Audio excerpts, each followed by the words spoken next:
Eu chamo a atenção que essa entrevista pode inspirar uma tese, porque, sim, mais do que uma dissertação, mais do que um trabalho de conclusão de graduação, uma TFG, acreditem, mais do que uma monografia, o que se tem para analisar, dados científicos, dados técnicos, levantamentos de campo, permite embasar uma tese. Porque, afinal, o que está acontecendo?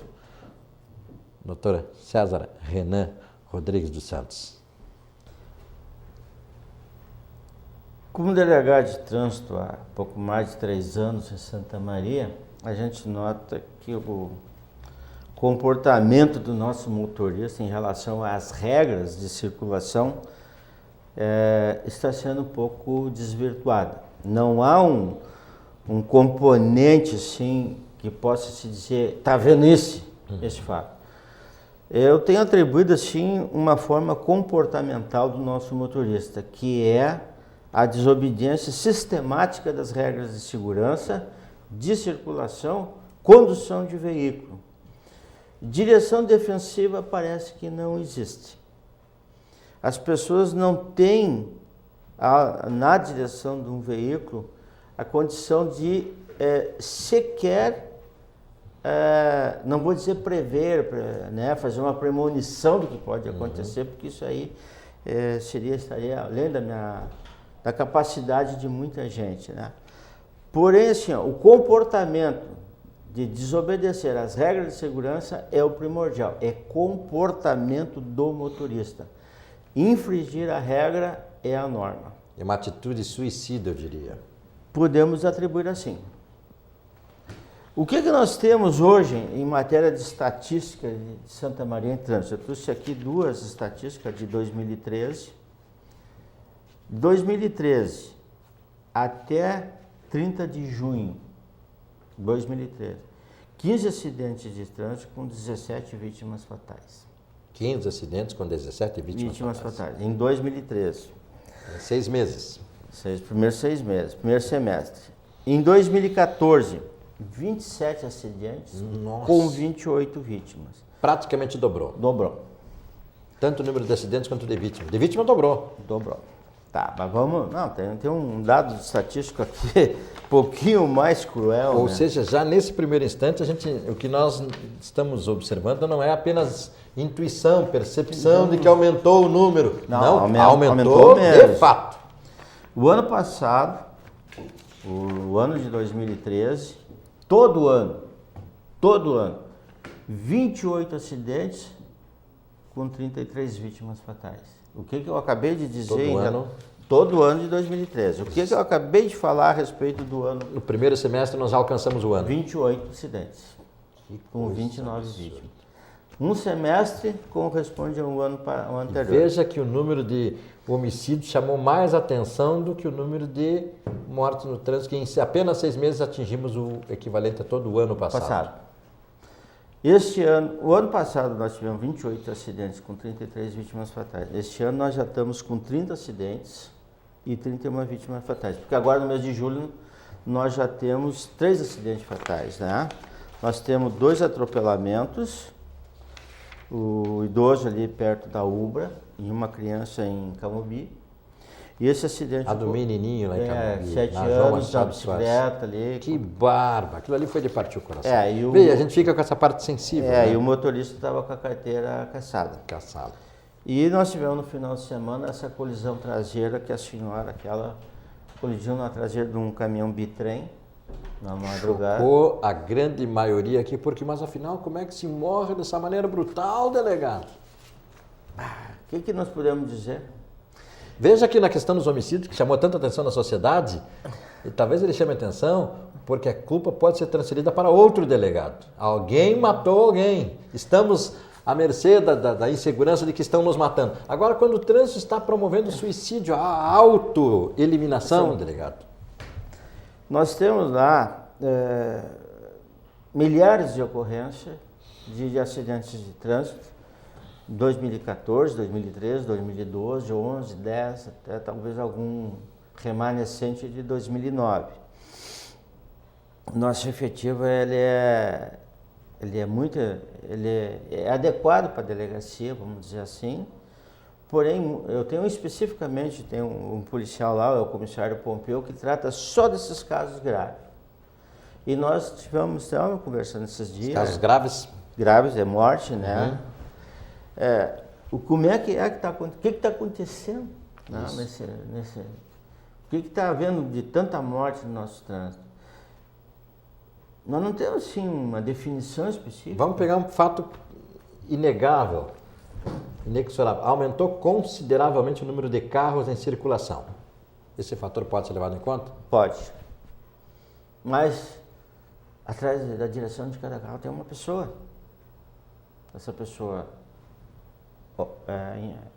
tem 5 sentidos, visão.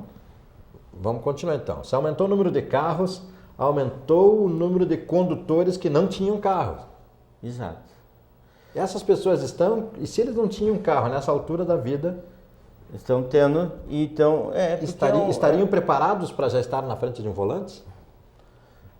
Olha, aí teria que se verificar quem são as vítimas. Anos atrás, o Departamento de Trânsito foi retirado da órbita da Polícia Civil e se tornou um órgão autônomo, o DETRAN, o Departamento de Trânsito, que passou então para o Centro de Formação de Condutores, a formação dos condutores, e depois tem o Centro de Registro de Veículos para fazer as vistorias dos veículos, né?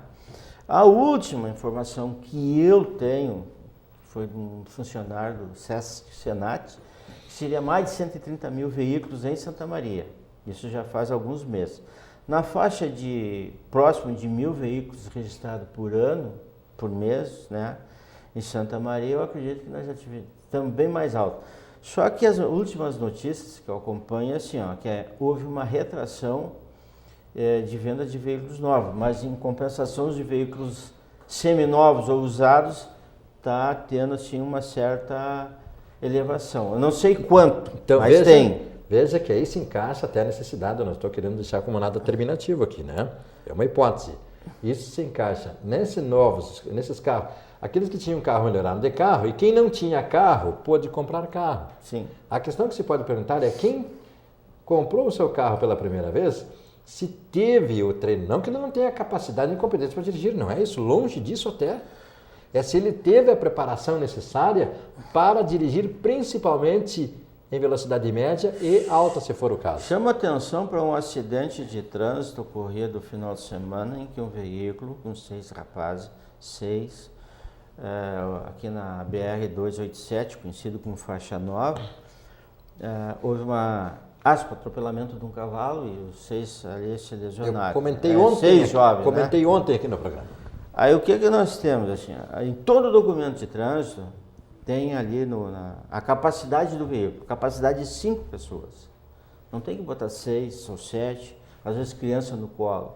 A capacidade é 5 passageiros com o motorista. Por que isso? Porque os veículos saem de fábrica com cinto de segurança para 5 pessoas. Motorista, passageiro dianteiro e 3 passageiros traseiros, né? Ali existe cintos de segurança.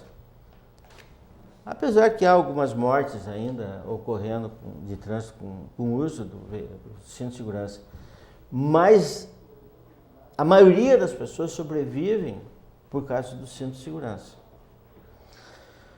E o que nós temos assim? Uma desobediência consciente, deliberada da regra de circulação, porque o veículo, a capacidade é 5, não tem que botar 6. Eu trato assim, vamos dar para o telespectador assim, uma ideia do que o delegado de trânsito, o delegado que trabalha em delitos de trânsito, faz de raciocínio. Capacidade do veículo, 5 pessoas, tem 6. Quem é o culpado? Obviamente é o motorista.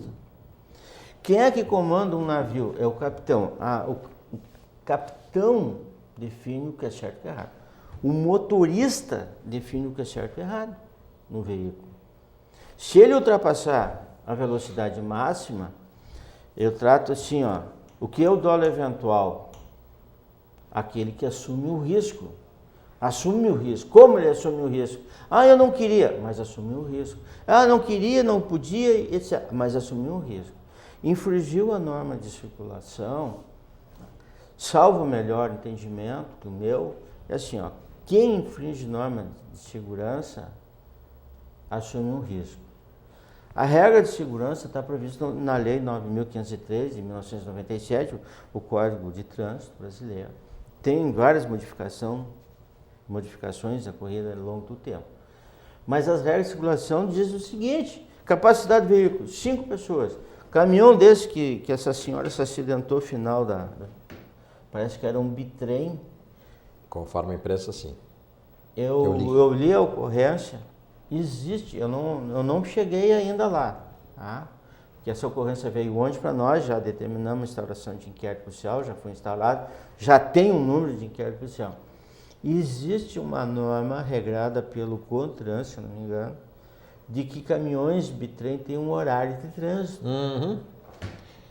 Até restrição em algumas estradas. Restrição e mais, tem um horário de trânsito e mais, tem uma lei que estabelece agora um limite de horas para os motoristas de caminhões trafegarem. Que eles contestam? Que eles contestam. Ou então, antigamente chamavam aquele